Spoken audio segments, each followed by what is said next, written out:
Paul et Sarah formaient un couple depuis 10 ans, mais leur relation était loin d'être parfaite.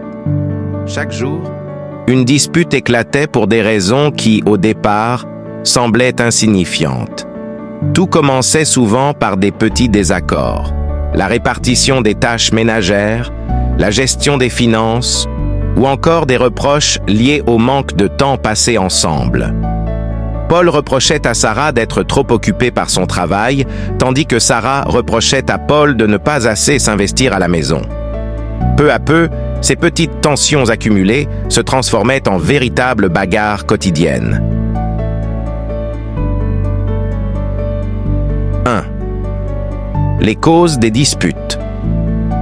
Le couple se battait principalement à cause de la mauvaise communication. Plutôt que de parler calmement de leur frustration, ils laissèrent la colère et l'amertume dominer leurs échanges. Les non-dits s'accumulaient et, au lieu de résoudre les conflits, ils les envenimaient.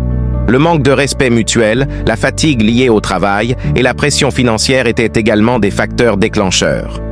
Chacun se sentait incompris et les reproches fusaient dès qu'un problème survenait. 2. Les conséquences sur leurs enfants. Leurs enfants, 2 jeunes garçons de 6 et 9 ans, étaient les premiers à souffrir de cette situation.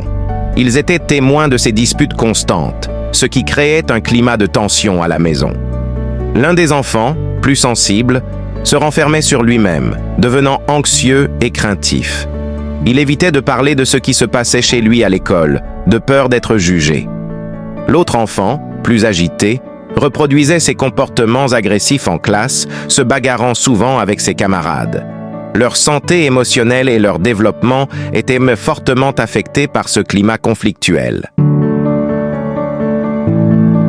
3. Les solutions pour mettre fin aux disputes. Pour sortir de cette spirale destructrice, Paul et Sarah devaient d'abord prendre conscience de l'impact de leurs disputes sur leur famille. Ils ont décidé de suivre une thérapie de couple pour apprendre à mieux communiquer. Ensemble, ils ont commencé à exprimer leurs besoins et leurs frustrations de manière plus respectueuse et à chercher des compromis plutôt que de laisser la colère les emporter.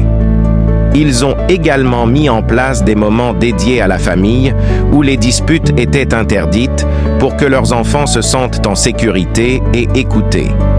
Finalement, en travaillant sur leurs problèmes de manière constructive, ils ont pu ramener un peu de paix dans leur foyer. Avec des efforts continus, Paul et Sarah ont réussi à transformer leurs disputes quotidiennes en discussions plus saines, offrant à leurs enfants un environnement plus serein et stable.